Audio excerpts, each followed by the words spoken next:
I'm Scott Allen Miller. This is Sheep Guarding Llama, and we are doing the 24th of December, 2019, Christmas Eve 2019. And so I actually have to start yesterday. So yesterday's video, I did the video in the afternoon. Wasn't able to do the end. So after I'd run errands all day, had a very stressful day, I jumped in Paul's truck, the Ford F-150, and I drove it on turns out, its last long journey down to Houston. So I'm recording this a bit later because I had to go back and record it. You know, one of the interesting things about making videos like this and about having Sheep Guarding Llama and doing the daily blog is it really helps you understand just how quickly you lose track of your life. It's amazing. Like, really quickly, you'll be like, whoa, 2 weeks blew by. I forgot to make a video. I forgot to, like, things I mean to do every day. And you can imagine the same thing happens to you on your diet or exercising.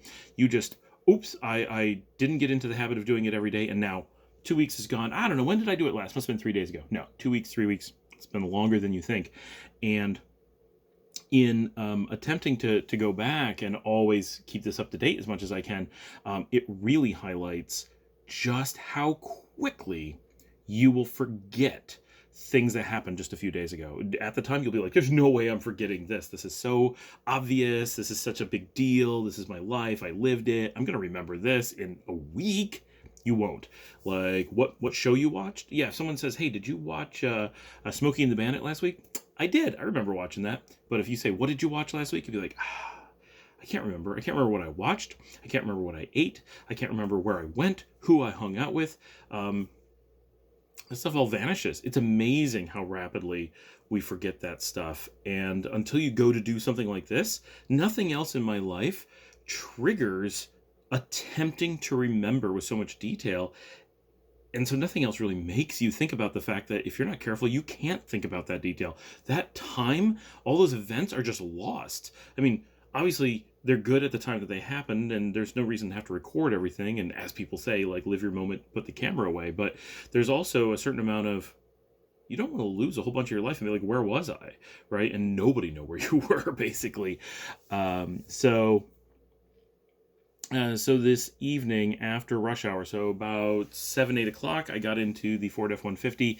I had it all fueled up because of the errands I was running this afternoon, jumped in the truck and drove to Houston. The drive went pretty well considering it's the night before Christmas Eve. So remember, this is the 23rd that I'm talking about, even though this is the video for the Christmas Eve.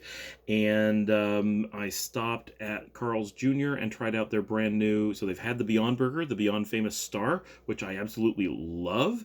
And I stopped and tried their new barbecue Beyond Burger.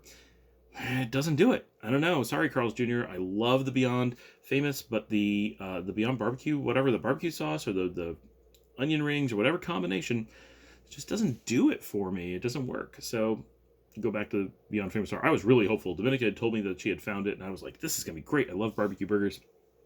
Nope. Gotta stick with the original.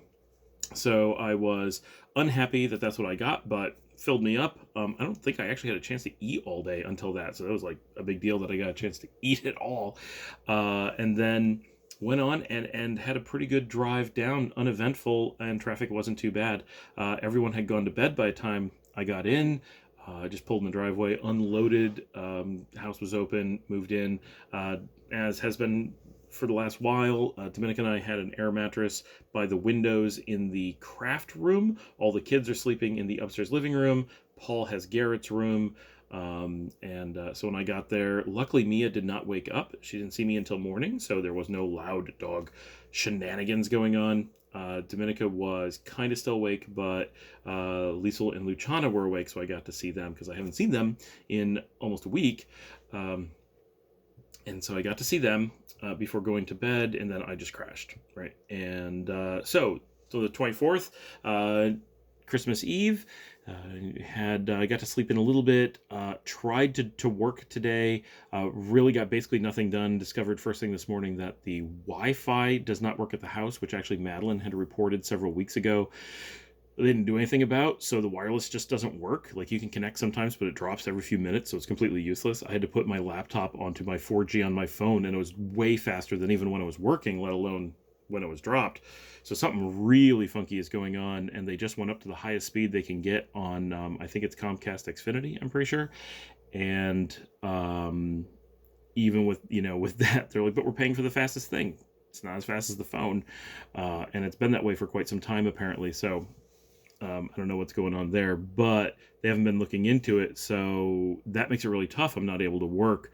And apparently no one has been trying to use the internet the whole time. And Francesca said she switches to her phone so much but it turns out that's because the house doesn't work, right? There's no internet working at the house, even though they have their modem's only a month old, but it didn't work when they put it in. So everybody just went to 4G data, and now no one is using the internet at all, even though they upped to paying for the fastest speed. No one notices because they all switched off of it, which is a weird set of circumstances, but it causes me to be unable to work. It was Christmas Eve, so for the most part, I was just able to text people, and we did okay. Tomorrow won't be a problem, but after tomorrow, it's going to be a pretty major problem because I'm kind of a linchpin to the office on getting things done. So, not sure what we're going to do there. So a lot of the day was just trying to work. Got to hang out on the couch a bit. This evening, kind of late afternoon, we had the family Christmas dinner, as we always do. So it's a lot of food brought in. So we had, let's see if I can remember what all we had. There's so much food and it was so good. There is pierogies. Those are amazing. Really love the pierogies. Francesca did pierogi casserole, which is really amazing, but only for the meat eaters. Just pierogies for the vegetarians, mostly, which is me, because Dominica can't eat them because of the onions, and the girls aren't that big into them, so they're kind of just for me, but trust me, I love them so much, it's worth it. There is fish. I think it's catfish. I don't think I had any. There's calamari, fried shrimp. That was really good this year. Shrimp cocktail.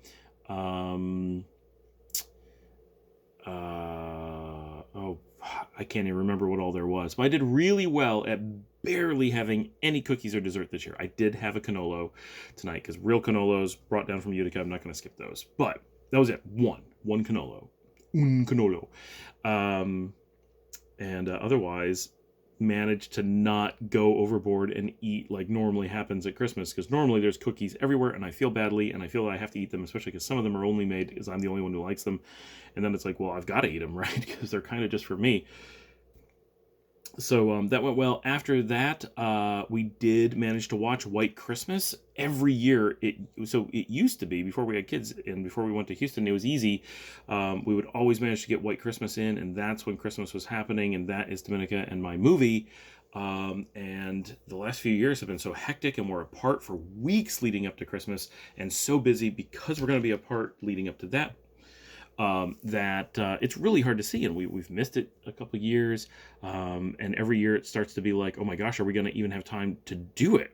So we managed to watch White Christmas tonight, which makes me happy because I don't like missing that, but I don't want to watch it outside the Christmas season, really, because I want to save it for Christmas. But unfortunately, the kids don't like it. That makes me sad, because it is my second favorite movie of all time. Number one, of course, Chungking Express, but really, I only have 3 movies that stand out as my absolute top 3: Chungking, White Christmas, Blade Runner, right? Everything else is like, there's movies I like, but nothing is like clearly in my top 3. So we did that, and then of course the late night wrapping and presents going out. And this year we did this new thing where all the presents go to the middle of the house and the outside edges, and not in a separate room. It's a completely different structure, so we're hopeful that that's going to work well tomorrow. It took a lot of work to try to convince everybody that that's what we were going to do, but all the voices of reason are like, this is working really well, this will make tomorrow better, so hopefully that will go well. Not a bad day, but not a lot to report. Christmas Eve tends to be a lot of sitting around with the TV on, which we did today. There's a lot of just random movies on in the background. I think it was today Die Hard 3 was on. That is atrocious. Die Hard is definitely a Christmas movie, and like most Christmas movies, awful, right? Christmas movies are where you just throw the garbage you wouldn't make any other time of year, and for some reason people will watch them because you put Christmas on them. That's how Die Hard is. That was the worst action movie I've seen in so long. I mean, I get it, it's old, and I get it, it's number 3 in a series, but holy cow, that was pathetic. Never again will I watch a Die Hard movie, and never will I respect when someone says, no, you gotta watch Die Hard. It's a great movie. It is not. It's not a watchable movie. It is only, this is the thing, if you watched it when you're young, it's nostalgic. And people need to stop mistaking nostalgic for good. It's fine. Everyone has their nostalgic things, right? I like all kinds of things from the 80s that are terrible. And I know generally that they're terrible, but I like them because they're nostalgic. They remind me of something. That's how Die Hard is, I think, for a lot of people. But they get like belligerent. They're like, no, you have to like it. It is not well written. It is not well acted. It doesn't make any sense. It is not even entertaining. Terrible movie. But most Christmas movies are exactly like that. For some reason, it has become an American tradition to have bad movies at Christmas. That's fine. A B-movie marathon for an entire month, whatever. Hey, great. It keeps a whole bunch of actors who otherwise wouldn't be employable working. That's nice. We need extra actors. What if there's a huge actor genocide? We have backup actors to take the place of the real ones from Christmas movies, just in case good actors all disappear. I don't know. Anyway, the actor genocide, that is the takeaway from this video. That was Christmas Eve, relatively low key, and tomorrow is the big day. So I'll see everybody tomorrow.